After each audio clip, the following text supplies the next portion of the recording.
La predicación de hoy se llama así: que no te silencien, ¿ya?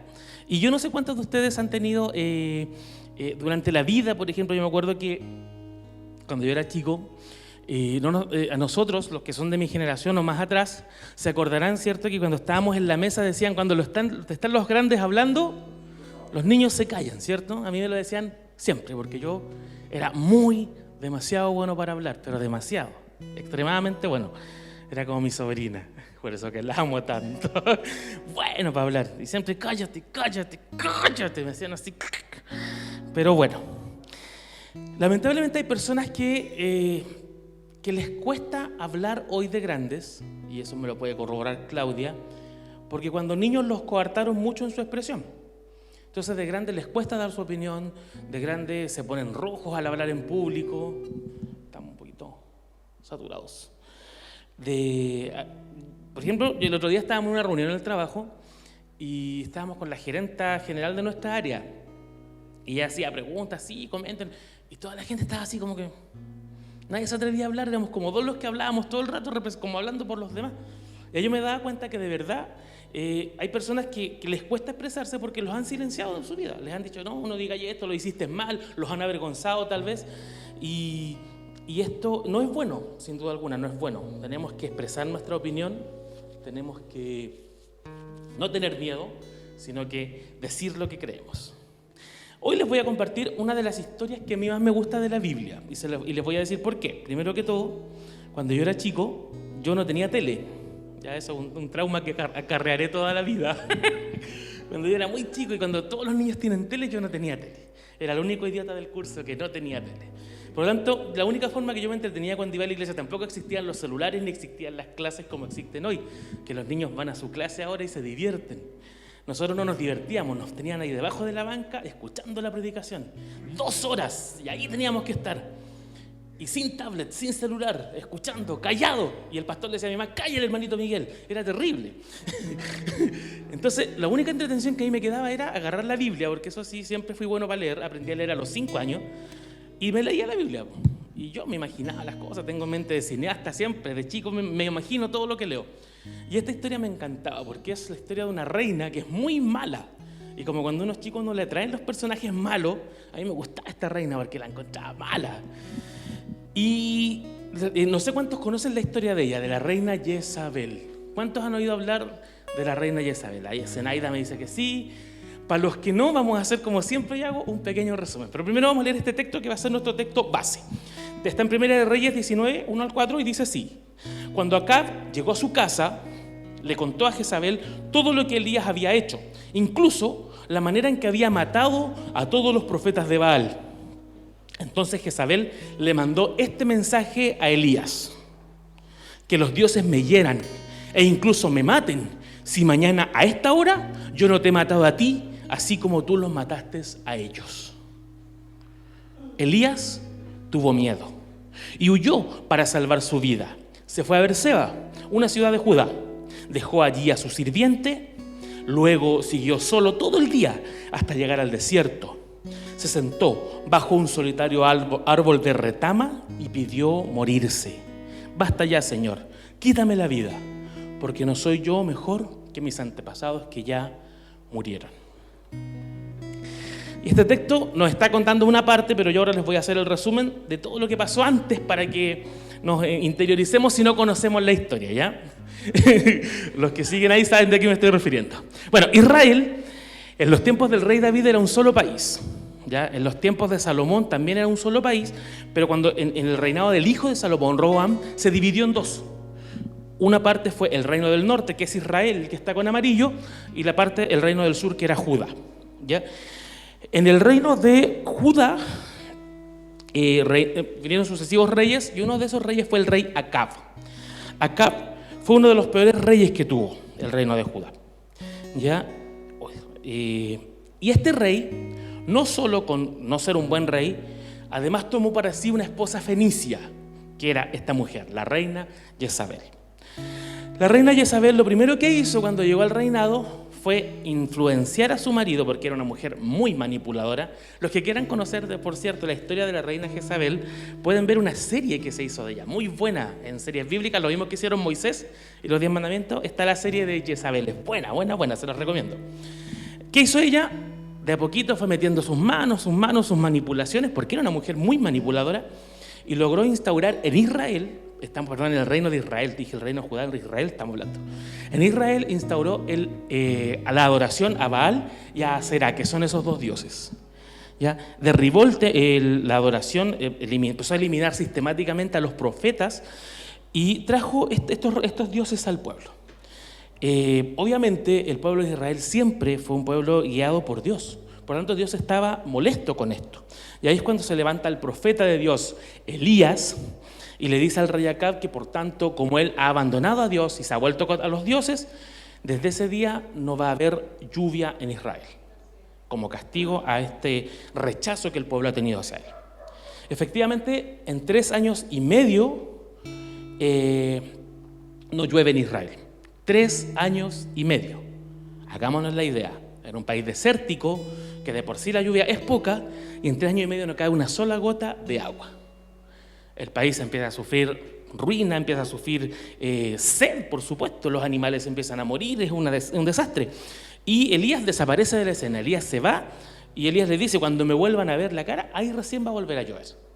Y pasan 3 años y medio, la reina Jezabel con el rey Acab lo buscan por todas partes, no lo encuentran, hasta que transcurridos esos 3 años y medio, Dios le habla a Elías, le dice que vuelva, él vuelve, y se enfrenta al rey nuevamente, y le dice que van a hacer una prueba. ¿Quién es Dios realmente? Si Acab y Aserá son dioses, que respondan. Y si Jehová es Dios, que respondan. Los citan en el monte Carmelo, hacen unos altares, y el Dios que haga descender fuego del cielo, ese es el Dios verdadero. Por supuesto, los dioses de los Baales y Aserá no responden, pero Dios sí responde. Dios responde, envía fuego del cielo, se consume el altar. Y cuando el pueblo se da cuenta de que Jehová respondió y no los dioses, matan a los profetas de Baal y de Aserá. Y ahí es donde estamos, ahí es lo que les leí, porque cuando la reina se entera que le mataron a los profetas de sus dioses, se enfurece. Y le dice ahí, le manda ese mensaje al al profeta Elías. ¿Ya? Esa es la historia, más o menos para que la tengamos clara. Después de esto, claro, igual pasan otras cosas. Elías se va, como leímos ahí, se va a una cueva. Dios le habla, Dios lo anima, Elías vuelve, pasan otros milagros más, entre ellos que se abre el Jordán cuando él pasa con su siervo, y al final Elías es transportado al cielo, al final de su vida, en un carro de fuego y un torbellino. Elías no conoce la muerte, Elías fue llevado directamente al cielo. Es una historia hermosísima, por eso se las recomiendo. Si nos cuesta de repente leer la Biblia, veamos por último estas series o cosas que nos ayuden a entender. Volvamos a la reina Jezabel, porque esa mujer mala, yo les voy a contar una de las más grandes maldades que hizo. ¿Ya? Es muy terrible.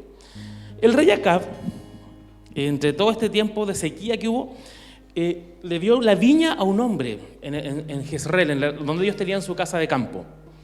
Y al rey se le ocurrió que él quería esa viña, que no quería otra, quería esa nomás, la viña de Nabot. Y como Nabot no se la quiso vender, llegó todo amurrado a la casa. La reina, ¿qué te pasó? No, es que Nabot no me quiere vender la viña. Está enojado, así mañoso. Yo conozco a algunos que son así con las esposas. Bueno. Jezabel, como era mala, pero mala, dijo, no te preocupes, amor, yo me voy a encargar de que tú tengas tu viña. Jezabel conspira, manda a los principales de la ciudad a que mientan acerca de Nabot, digan que ese hombre maldijo a Dios y al rey. Y la ley decía que el que hacía eso lo llevaban a una parte del pueblo y lo mataban apedreado. Así fue. A Nabot lo mataron apedreado. Y los perros, de hecho, lamieron las carnes muertas de este hombre. Se murió, dijo, ya no, ahora anda a buscar la viña, es tuya. Así de mala era esta mujer. Pero el profeta, cuando se enfrentó a ella, le dijo, así como murió Nabot, ¿cierto?, en Jezreel, y los perros comieron su sangre, tú también vas a morir de la misma forma. Tú vas a morir y los perros comerán tus carnes. Y así fue. Años después cambiaron de rey y este rey nuevo quiso eliminar a toda la gente que había sido del reinado anterior, y entre esos estaba Jezabel. La lanzaron por un muro, la reina mala cayó y vinieron los perros y se la comieron.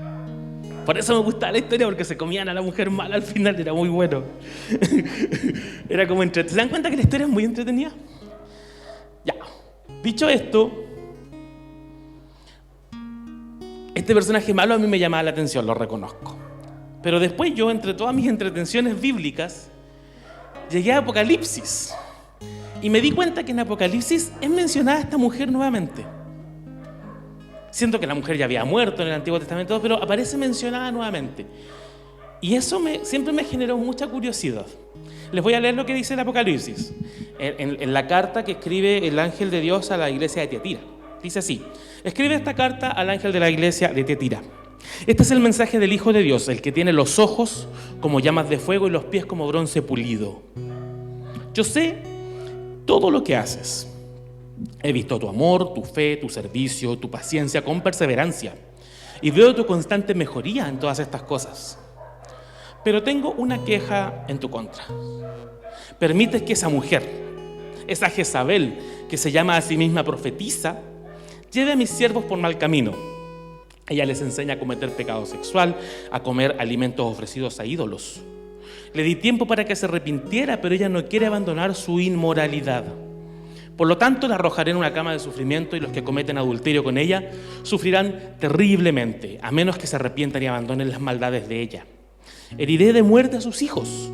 Entonces todas las iglesias sabrán que yo soy el que examina los pensamientos y las intenciones de cada persona, y le dará a cada uno de ustedes lo que se merezca. Pero también tengo un mensaje para el resto de ustedes en Tiatira, los que no han seguido esa falsa enseñanza. Verdades más profundas, como ellos las llaman, que en realidad son profundidades de Satanás. No les pediré nada más, solo que retengan con firmeza lo que tienen hasta que yo venga. A todos los que salgan vencedores y me obedezcan hasta el final, les daré autoridad sobre todas las naciones. Es hermoso este texto y nos habla de esta misma mujer, Jezabel. Entonces, eso siempre me generó mucha curiosidad, ¿ya? Porque decía, ¿cómo salen dos partes? Me puse a estudiar, a buscar, a ver qué encontraba. Y Jezabel efectivamente es mencionada mucho en la historia popular. De hecho, hay una película de hace muchos años atrás, de los 50, 60, que se llamaba Jezabel, que salía Betty Davis. Y habitualmente, y el otro día también estaba viendo, porque con mi mamá cuando éramos chicos, yo me acuerdo que veíamos La casita en la pradera. Era muy buena. ¿Quiénes la veían? Era buenísima. Era muy linda, por cierto, hablaba mucho de Dios y todo eso. Y en un capítulo me acuerdo que la hija del protagonista era profesora. Y llegó a un pueblo donde había una maestra que era como que manipulaba a todos, y la acusaba a ella de ser una Jezabel. Decía, anda con esos vestidos que tientan, y andaban con unos vestidos más largos que de la casita en la pradera, con gorrito, pero ella decía que tentaban a la gente y la acusaba de ser una mala mujer, ser una Jezabel. Este término a lo largo del tiempo se ha usado como sinónimo de una mujer mala, seductora, que aprovecha sus encantos para manipular y para aprovecharse de los hombres, ¿ya? Pero viéndolo realmente, si nos ponemos a analizar un poquito, yo entendía otra cosa, o no sé, será una idea mía, pero no creo estar tan equivocado. Porque Jezabel lo que hace en el Antiguo Testamento es silenciar al profeta. El profeta de Dios, Elías, es un hombre valiente, es un hombre que se enfrenta al rey, que se enfrenta a ellos, que trae la palabra fresca de Dios, que incluso tiene el valor, no sé quién de nosotros tendría el valor de desafiar a un grupo de personas, de 900 personas solo, y más encima tener el valor de decir, traigan un animal, pónganlo sobre este montón de piedras y Dios va a hacer caer fuego del cielo. ¿Quién haría eso hoy? ¿Quién diría, salgamos para afuera y Dios va a hacer caer fuego, va a quemar toda la droga de este barrio? Ninguno de nosotros tendría ese valor, ¿cierto? Yo al menos no lo tendría, lo reconozco. Este hombre lo tiene y Dios por eso le responde. Sin embargo, este hombre valiente que acaba de vivir esta tremenda experiencia, cuando escucha el mensaje de la reina Jezabel, tiene miedo. Se intimida, se asusta, arranca y se calla. Para mi gusto, y creo que no estar tan equivocado, esta Jezabel que sale después en el Apocalipsis, que claramente no es una persona, sino que es un espíritu, es algo que viene a la iglesia, es un espíritu que quiere silenciar el mensaje de Dios.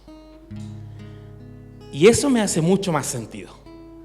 ¿Por qué? Porque claro, hoy nosotros ciertamente no nos enfrentamos a reyes, reinas que no, bueno, en cierta medida no nos enfrentamos a personas que nos quieran silenciar, que nos quieran atacar, que nuestra vida corra peligro. Pero sí hay un sistema que nos quiere silenciar. Sí estamos viviendo día a día situaciones que coartan la expresión del Evangelio.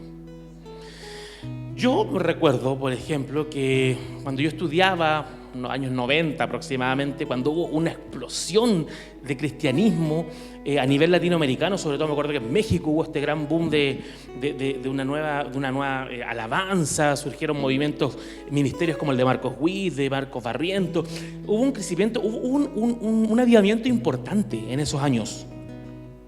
Y me acuerdo que en ese tiempo la gente valoraba mucho el hecho de que las personas fueran cristianas. Ah, qué bueno que tú eres cristiano, qué bueno que vas a la iglesia, pide la oración por mí.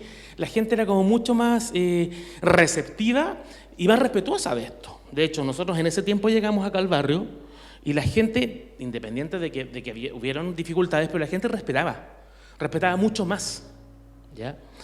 Hoy eso, si ustedes se dan cuenta, de a poquito ha ido disminuyendo. Las generaciones actuales son mucho menos respetuosas. Las generaciones actuales están mucho menos cerca de lo que es el mensaje de Cristo. Y nosotros los cristianos hemos también cambiado un poco nuestras formas. Y tal vez antes hablábamos con mayor fuerza del Evangelio, predicábamos más. En aquel tiempo aún se usaba, por ejemplo, la predicación a la calle, porque era un método que servía en ese tiempo. Pero si se dan cuenta, en la misma sociedad todo cambió tanto que hoy hay métodos que ya no sirven. Y los métodos nos cuestan más, es más difícil en cierta manera hablar de Cristo. Y de eso eso es lo que yo pienso que estamos enfrentando hoy. Entre todo lo que busqué, todo lo que estudié, me encontré con este politólogo a quien yo admiro mucho, es un argentino, se llama Agustín Laje. Él es un gran conferencista y entre todas las cosas que habló mencionó a esta escritora de los años 60, Elizabeth Noel Newman. Ella escribió este libro, La espiral del silencio. ¿Y en qué consiste la espiral del silencio? Esto es un fenómeno sociológico, que es cómo se forma la opinión pública, ¿ya? La teoría de Elizabeth Noel Newman dice que la opinión pública se forma en base a lo que se potencia. Por ejemplo, voy a citar un caso, la violencia contra la mujer, por ejemplo, ¿cierto? Antiguamente, lamentablemente, era mucho más común que hubiera violencia intrafamiliar, ¿cierto? Nuestros abuelos, nuestros bisabuelos, era normal incluso que el marido a veces le pegaba a su esposa.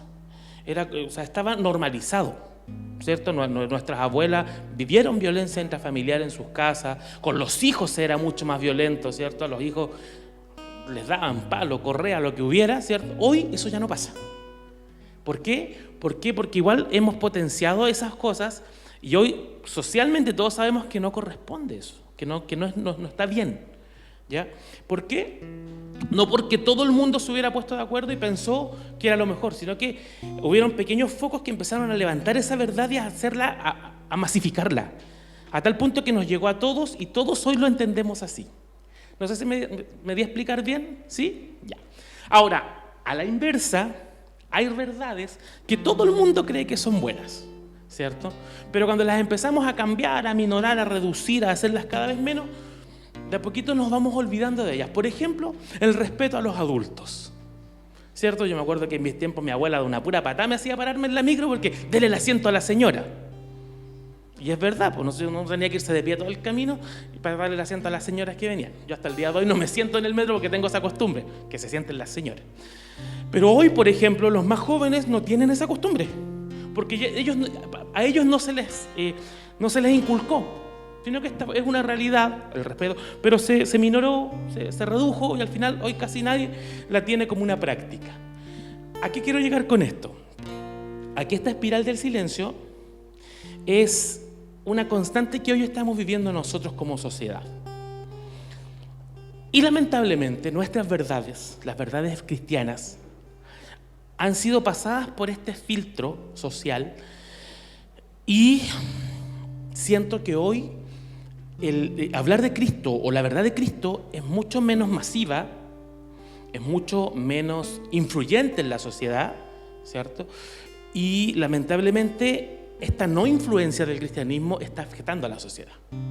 Martin Luther King dijo esta frase que me encanta: no me preocupa el grito de los violentos, de los corruptos, de los deshonestos, de los sin ética.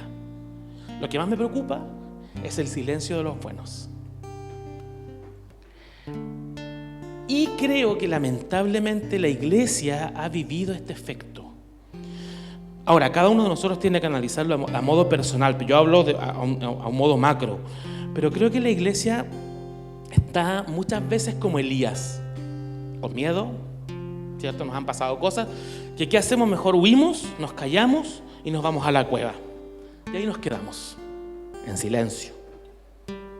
Hemos pasado situaciones con la familia, con los hijos, que en el fondo no hablamos lo que debiéramos hablar, sino que nos quedamos callados. Pero debemos hoy, más que nunca, invertir esa espiral del silencio y hablar de Dios. Porque si el mundo hoy está como está, si nuestra sociedad hoy está tan corrupta como está hoy, está tan violenta, está tan falta de Dios, es porque nos hemos callado. Ahora, el callarnos no tiene que ver con los métodos, tiene que ver con la intención. Porque muchos hermanos dicen, no, pero es que antes cuando salíamos a predicar a la calle de dos en dos, ahí lo hacíamos.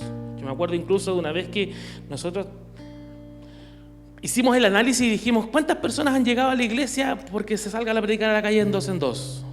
Y no había llegado nadie. ¿Cuántas personas han llegado porque las invitó un amigo? Habían más. ¿Cuántos llegaron porque los invitó un familiar? Eran más. Entonces, no tiene que ver con el método, tiene que ver con lo que hacemos. Lamentablemente a veces porque nos conformamos y decimos, no, pero es que en la iglesia no hay planes de predicación, así que yo no digo nada. Y no, creo que es un deber personal único. Cada uno de nosotros tiene el deber de hablar de Cristo. A mí me encanta lo que está pasando hoy en nuestra iglesia. Siento que hemos entendido, a lo mejor ni siquiera lo hemos hablado, pero sí hemos entendido esta verdad, que tenemos que hablarle a los demás del Señor, que las personas necesitan de Cristo y tienen que llegar, y lo hemos hecho. Nosotros, obviamente hoy es un día atípico, como siempre cuando yo predico. Es un día atípico, hay muchos hermanos de vacaciones, de hecho todo el resto de la banda está de vacaciones, pero durante el año y durante los días normales que hemos tenido en la iglesia, hemos visto que hay mucha gente que está invitando familia, que está invitando amigos, y eso es muy bueno. Eso habla de que estamos entendiendo lo que Dios quiere de nosotros. ¿Por qué debemos hablar de Dios? Debemos hablar de Dios porque hoy, como les digo, muchas veces nos conformamos, nos creemos que no, que los demás lo están haciendo, y no es así. Hoy, aunque no se vea directamente, la iglesia está siendo perseguida. El cristianismo está siendo atacado. Hay países, aquí hay un pequeño ranking, ¿cierto? Que hay represión contra los cristianos, especialmente en Medio Oriente, en Afganistán, Irak, Arabia Saudita. Hace poco pasó el Mundial y vimos que esos países son muy radicales en sus creencias, ¿cierto? Y lamentablemente los cristianos sufren por parte de esa radicalización. A principios de este año, en Haití fue secuestrado un misionero cristiano chileno. De hecho, estuvimos todos pendientes ahí de esa noticia. Como les digo, en los países de Medio Oriente, cristianos mueren a diario. ¿Por qué? Por ser cristianos, nada más que por eso. Por abandonar el Islam y volverse al cristianismo. En nuestro país vivimos durante el estallido social y luego después un fenómeno que yo sé que esto es lamentable, porque muchos hermanos cristianos decían, no, pero son iglesias católicas, como que... Pero ahí hay un patrón, ahí hay una idea, ahí hay un concepto que es peligroso. Y es ese el que está escrito ahí. La única iglesia que ilumina es la que arde. Hoy, como les decía al principio, no existe la misma visión del cristianismo, el mismo respeto por parte de la sociedad. La sociedad ha cambiado su forma de ver y ven a la iglesia como algo retrógrado, como algo que va contra los nuevos movimientos, los nuevos tiempos, las nuevas libertades que tiene este mundo. Y eso es peligroso. Eso es peligroso, es para tener en cuenta. Hoy, a través de los medios, nosotros en pandemia estuvimos más de un año transmitiendo en vivo, ¿cierto? Hasta el día de hoy lo seguimos haciendo. Pero hoy los medios tienen filtros y están cada día acelerando algoritmos que van censurando cosas. Yo, por ejemplo, sigo a ese youtuber, que me encanta, es muy bueno, el Pablo Rosales, y a él lo viven censurando la cuenta. ¿Por qué? Porque los temas que toca, claro, no son agradables. Él ha hablado en contra de los movimientos pedófilos, ha hablado en contra de Disney, por ejemplo, que mete mucha ideología dentro de su producto y vive constantemente siendo censurado. Sin embargo, uno va a Netflix y se va a dar cuenta que en Netflix todas las series tienen un personaje impuesto. Todas las series ahora están cambiando a las princesas por mujeres de color, están metiendo muchas ideas y libremente. ¿Por qué? Porque este mundo está girando en un sentido y nosotros a veces vamos en otro sentido.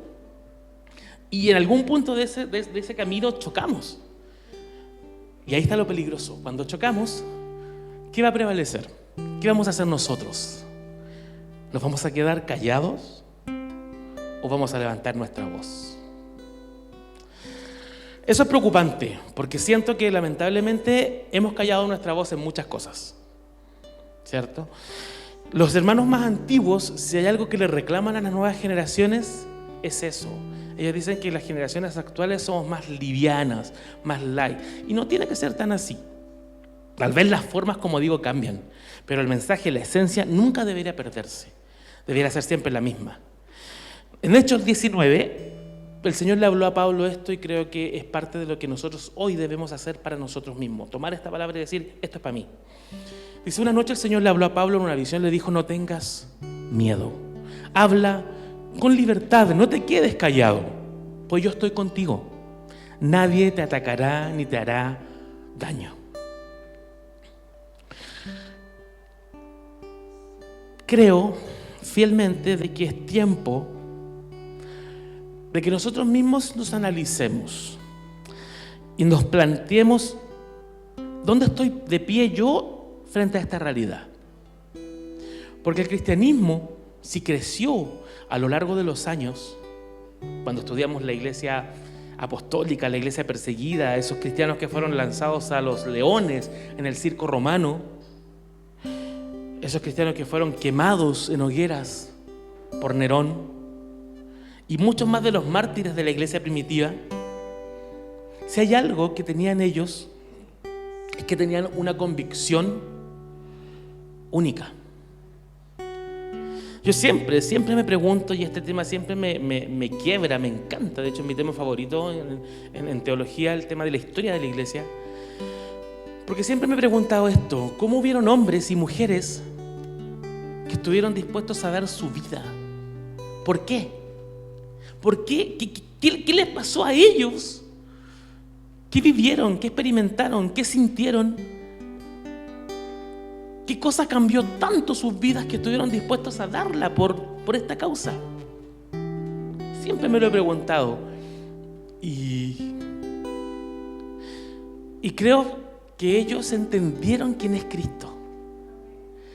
Creo que, porque les digo, ellos tenían menos literatura que nosotros, ellos tenían menos medios que nosotros. La iglesia cristiana en el tiempo apostólico fue una iglesia medianamente pobre.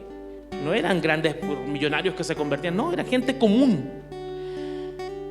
Pero fue gente que incluso siendo así, gente común, estuvo dispuesta a darlo todo. Delante cantábamos, sin ti no soy nada, te doy todo lo que soy, ¿cierto? Después cantábamos, Señor, eres todo en mí.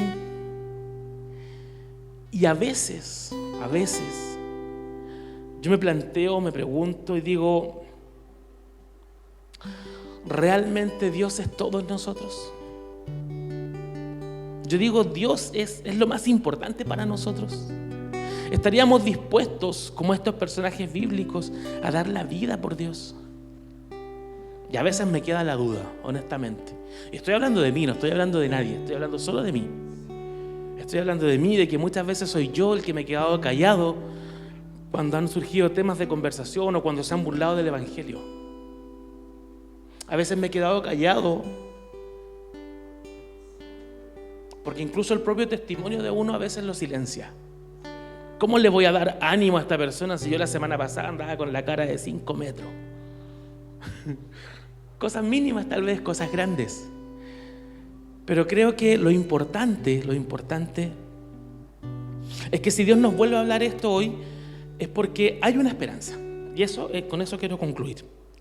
Porque vimos en el texto de Apocalipsis, ¿cierto?, que Dios está enojado con quienes siguen a esta Jezabel, a esta mujer que ha logrado silenciar a los hijos de Dios y los ha hecho no solo silenciar, sino que los ha hecho incluso caer en su inmoralidad. Pero hay 2 palabras que nos dan esperanza en este texto, ¿cierto? Dice: le di tiempo para que se arrepintiera, ya no quiere abandonar su inmoralidad, por lo tanto lo arrojaré a una cama de sufrimiento, y a los que cometen adulterio con ella sufrirán terriblemente. Adulterio, esta palabra me interesa. ¿Por qué es el adulterio? Hoy, engañar, ¿cierto? El adulterio es cuando alguien engaña a su esposa o a su esposo. ¿Y cuántos de nosotros hemos adulterado muchas veces? Usted decir, yo jamás le he engañado a mi esposa, pero sí le hemos engañado al Señor. Él no ha sido el rey de nuestro corazón.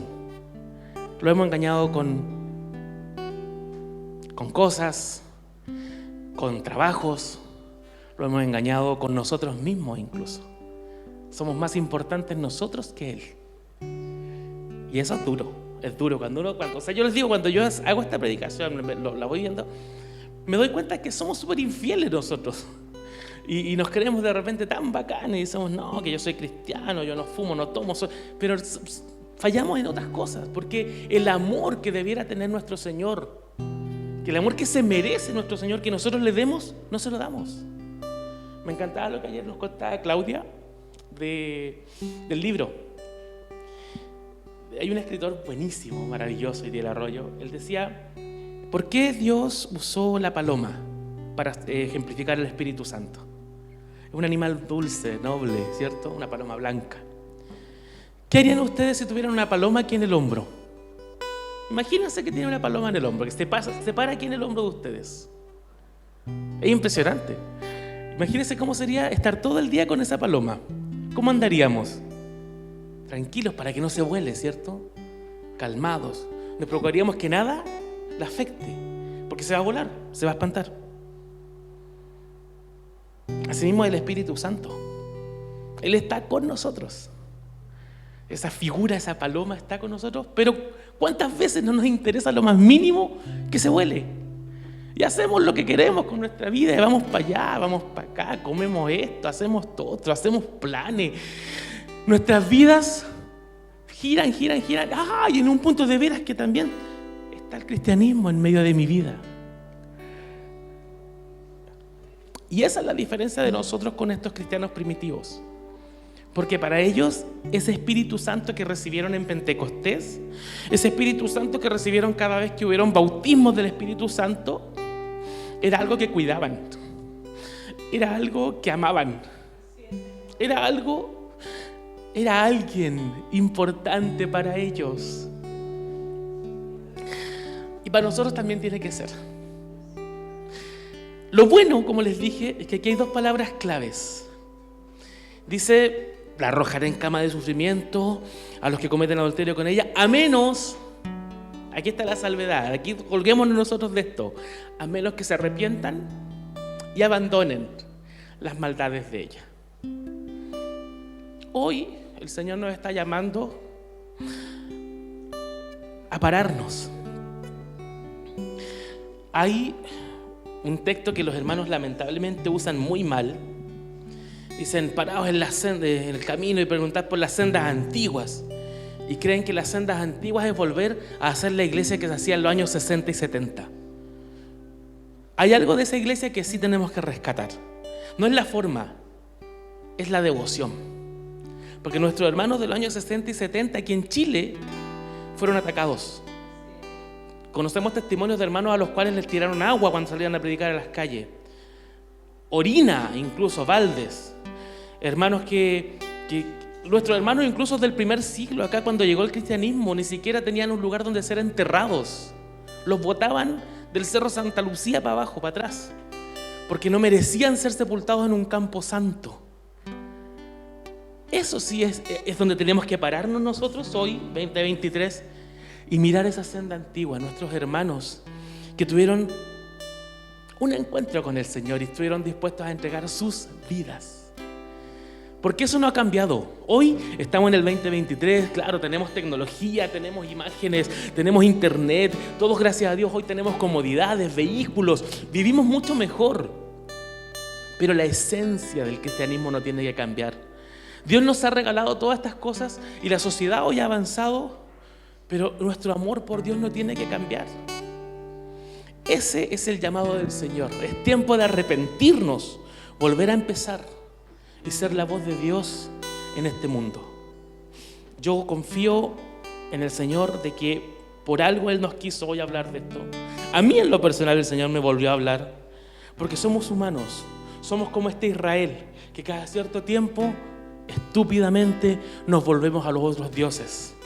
Y tenemos a nuestro Señor, pero no, es que el trabajo, es que la situación, y cualquier otra cosa nos saca del foco que es Cristo.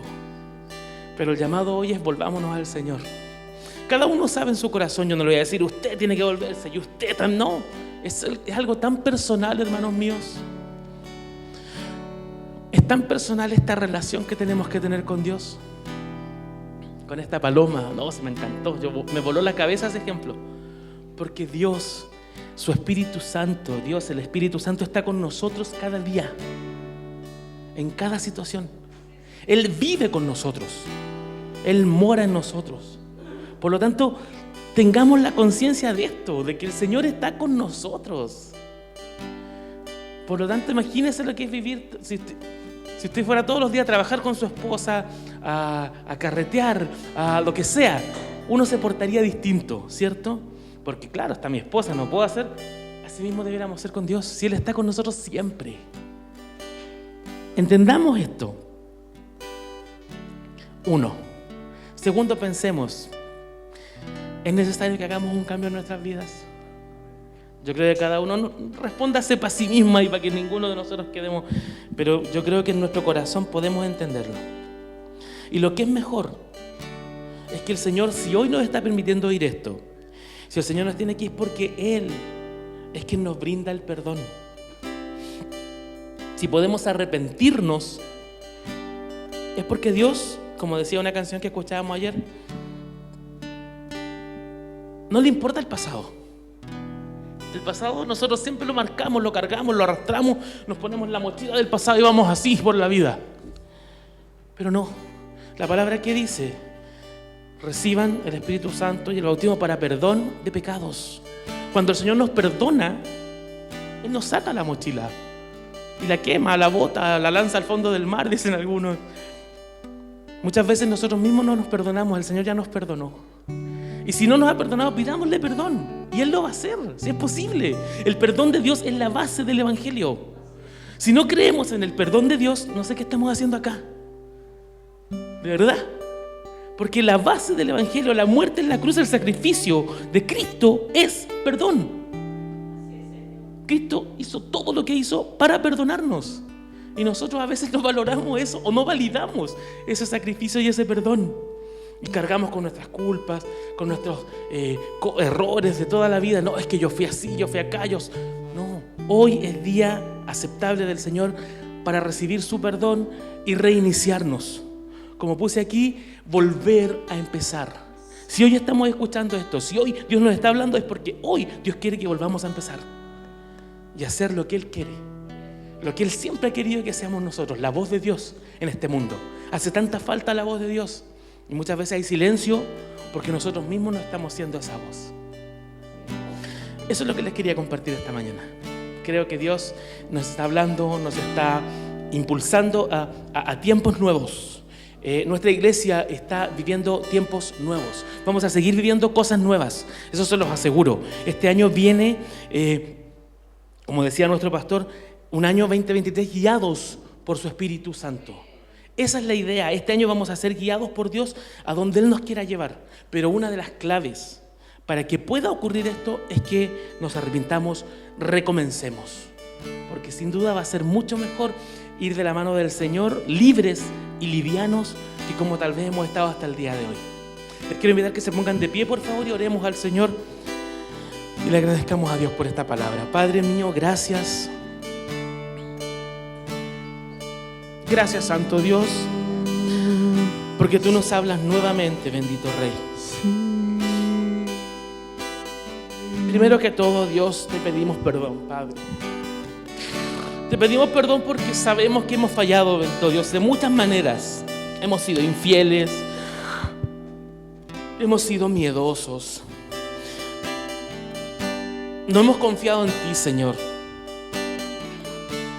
Pero te agradecemos que esta mañana, Padre, tú nos permitas una vez más acercarnos a ti, una vez más, bendito Señor, buscar tu rostro, una vez más, Dios, reiniciarnos. Confiamos que todos los planes que tienes tú para nosotros son de bien, mi Dios, no de mal. Todo lo que tú has planeado para nosotros es de bendición. Queremos hoy disponernos una vez más, aunque tal vez lo hemos hecho muchas veces, pero una vez más, disponernos en tus manos, mi Señor. Una vez más, decirte, Señor, de aquí en adelante camino contigo de la mano. De aquí en adelante, Espíritu Santo, tú vas conmigo día a día, en cada etapa de mi vida, en cada día, en cada situación. Y queremos, bendito Rey, aceptar en esta mañana tu perdón, tu amor, tu sacrificio, tu bondad, mi Dios. Y confiamos de que de hoy en adelante tú, Señor, nos llevas de la mano. Gracias, Padre. Gracias porque nos vamos a permitir más que este espíritu que existe hoy en la sociedad, en la iglesia, esta Jezabel que nos quiere callar, siga operando. Hablaremos de ti, Señor. Tendremos la libertad de hablar de ti, de buscarte, de amarte, de ser tuyos, Dios. No permitiremos que nada calle nuestra voz, sino que con confianza y libertad estaremos en ti y hablaremos de ti al mundo entero, a nuestras familias, a nuestros amigos, porque eso es lo que tú quieres para este tiempo.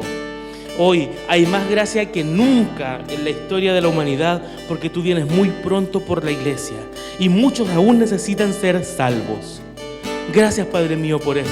Gracias porque tú nos has escogido para este tiempo, para ser tu voz, para ser atalayas en medio del mundo y anunciar tu evangelio. Gracias, Señor. Bendícenos, Padre mío, bendícenos, Señor amado. Guíanos, toma nuestra mano, Señor, y no nos dejes, sino que día a día sé con nosotros, mi Señor. Te agradecemos por eso, porque creemos fielmente esta palabra, que tú estás con nosotros, que tú nos amas, que tú te sacrificaste por nosotros, que en ti hay perdón, hay libertad. Lo creemos, lo hacemos nuestro, es nuestra verdad, y viviremos en base a esta verdad, Señor. Gracias, Señor. Gracias porque eres bueno, porque eres Dios, porque estás con nosotros, en el nombre de Cristo Jesús.